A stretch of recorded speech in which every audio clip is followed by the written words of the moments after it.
ទីមុនថាមិនឈ្នះពុំងាតែបំណាច់ជួបគ្នាសុំប្រឡងសិនថ្លៃបងទីមុនថាមិនឈ្នះពុំងាតែបំណាច់ជួបគ្នាសុំប្រឡងសិនថ្លៃអបប្ររោប្រាំងអទាំងខ្លួនតែក៏រាំមិនតធ្វើជាចាញ់ស្រីស្រីអបប្ររោប្រាំងអទាំងខ្លួនតែក៏រាំមិនតធ្វើជាចាញ់ស្រីស្រីអ្នកណាតែថាឈ្នះអីណយចុះស្រស់ស្រីបងសុំចង់ចាញ់ហើយអ្នកណាតែថាឈ្នះអី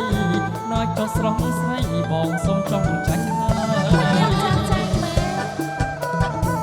រងតែឈ្នះក៏អ្នកចម្រៀងប្រុសមានតែម្នាក់ហើយបាក់ទូចខ្ជូតទៀតមិនចាញ់ឈ្នះគេមែនអូច្រឡំអូជួយមិនតែម្ដងណាគាត់រំប៉ុណ្ណឹងសាច់ខ្លាំងណាស់យ៉ាមកដល់ទាំងរំឈ្នះមិនទេបើគាត់មាន3នាក់អញ្ចឹង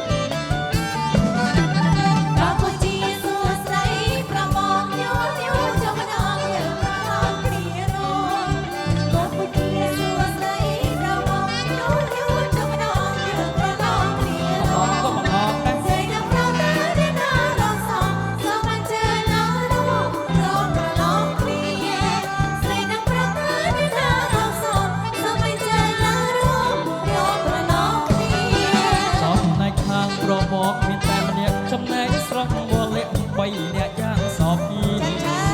ចំណែកខាងប្រពកមានតែម្នាក់ចំណែកស្រស់វល់លាក់3នាក់យ៉ាងសោភីបងទីមុនថាមិនឈ្នះគុំនេះតែបំណាច់ជួបគ្នាសុំប្រឡងសិនថ្លៃបងទីមុនថាមិនឈ្នះគុំនេះតែបំណាច់ជួបគ្នាសុំប្រឡងសិនថ្លៃ